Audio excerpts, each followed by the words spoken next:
रक्षाबंधन की कहानी। बहादुर भाई। सेठ रघुवीर गांव के बड़े ही प्रतिष्ठित व्यक्ति थे। उनकी पत्नी का देहांत बहुत पहले ही हो गया था, लेकिन दौलत और प्रतिष्ठा से उनमें तनिक अभिमान भी आ गया था और वे गरीब लोगों से बहुत ही नफरत किया करते थे। उनका एक बेटा राजू और बेटी विमला थी। दोनों में बहुत ही स्नेह था। सेठ जी के बगीचे में राधा नाम की एक मालन बाग बगीचे की देखभाल किया करती थी। उसका एक बेटा नंदन था, जो विमला और राजू की हम उम्र का था।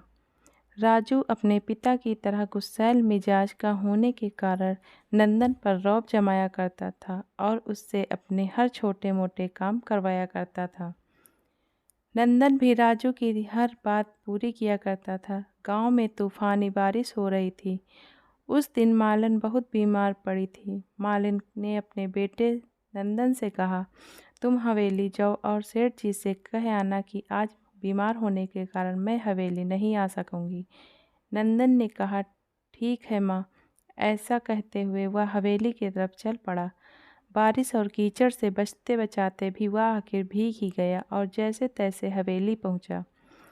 नंदन दौड़ते दौड़ते हवेली के अंदर पहुंचा और सेठ जी से बोला, सेठ जी, आज माँ बहुत बीमार है, वह नहीं आ पाएगी। सेठ जी घनघोर बारिश में भी अचानक आग बबूला हो गए।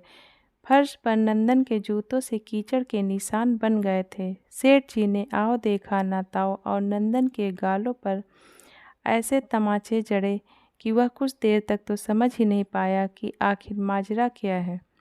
सेठ जी ने नंदन से कहा, कह देना अपनी माँ से कल से हवेली में आने की कोई ज़रूरत नहीं है। नंदन सिसकता हुआ घर आया। माँ ने नंदन से रोने का कारण पूछा तो नंदन ने सारा हाल कह सुनाया।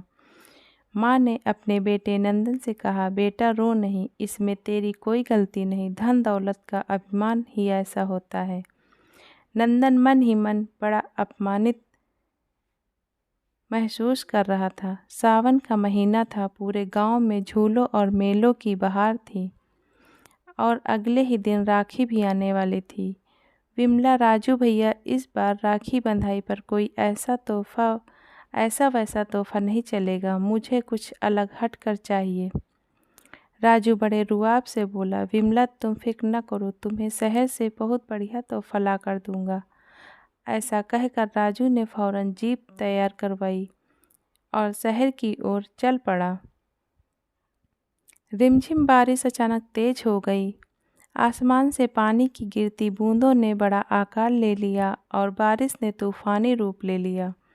अभी राजू की जीप गांव की सीमा के पार ही पहुंची होगी कि वे तूफानी बरसात में फंस गए। पास ही नंदन का घर था। नंदन ने कुछ आहट सुनी और देखा बाहर राजू की जीप फंसी हुई है और चढ़ रहे नाले के पानी में राजू और ड्राइवर डूबे जा रहे थे। नंदन हैरान था, फिर भी उसने बहादुरी से काम लिया। नंदन ने जैसे ही उन्हें देखा, तुरंत वे अपने घर से बड़ी सी रस्सियाँ ले आया और रस्सियों को पास के ही एक पेड़ से बांधकर उनके सिरे राजू और ड्राइवर की तरफ फेंके। रस्सी की मदद से दोनों नाले के पानी से निकलकर बाहर आ गए। नंदन राजू और ड्राइवर को अपने घर ले आया।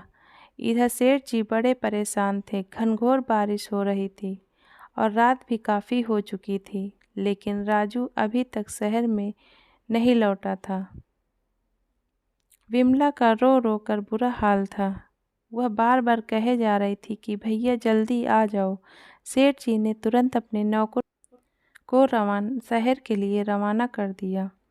विमला की हालत भी इधर बहुत ख़राब थी। कुछ ही देर बाद सेठ जी का एक नौकर आया और उसने सूचना दी कि गांव के बाहर वाले नाले में जीप मिली है। राजू और ड्राइवर का कोई पता नहीं है।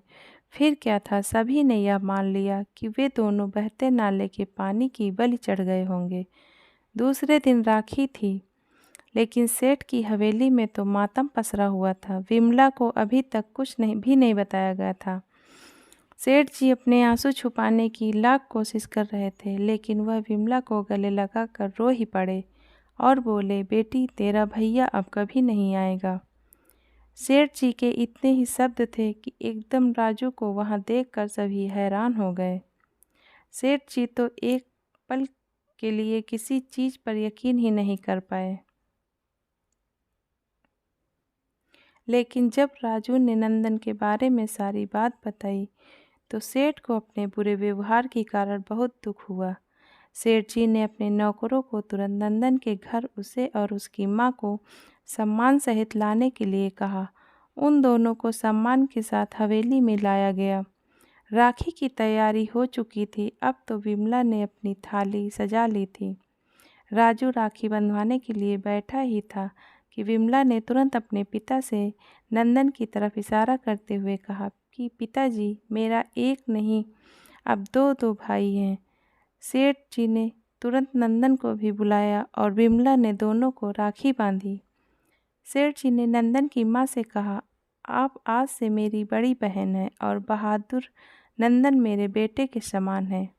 आज से आप विमला की बुआ बनकर इस हवेली में रहेंगी। विमला ने कहा, पिताजी, आज मेरे लिए रक्षाबंधन के दिन इससे बड़ा और महान तोहफा कोई हो ही नहीं सकता कि मुझे एक और